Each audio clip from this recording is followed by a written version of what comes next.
What is the average down payment for an apartment in New York City? We will demystify this topic in the following video. I'm Nick at Hauseit. Visit our website, hauseit.com, to learn about ways to reduce your closing costs and save money when buying and selling in New York City. So let's get started.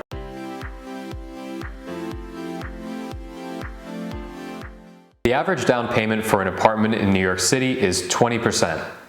While it's possible to put down 10% or less on many condos in the city, most co-op buildings have minimum down payment requirements of 20%.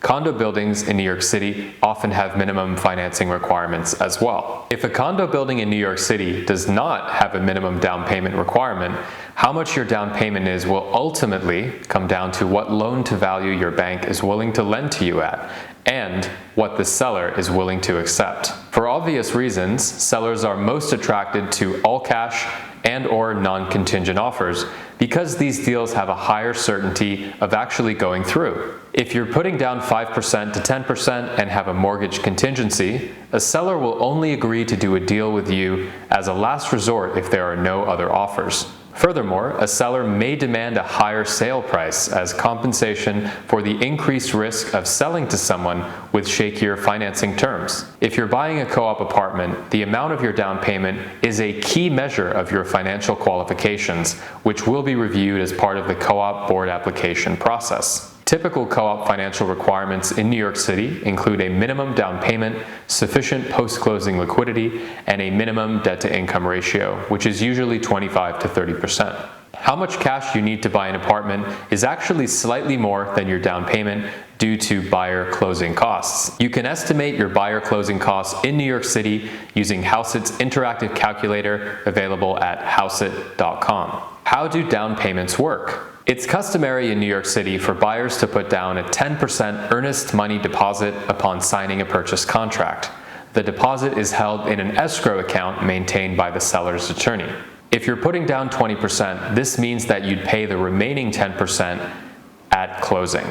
If you're putting down just 10% and the contract deposit is 10%, this means that you would not need to contribute any additional down payment monies upon closing. If you have a mortgage contingency, this clause allows you to back out of a deal and recoup your contract deposit under certain conditions. While the amount of the contract deposit is negotiable, it's extremely rare for a seller to accept anything less than the customary 10%. How much are buyer closing costs in New York City? Well, buyer closing costs are substantial and can add up to an extra 2 to 4% on top of your purchase price.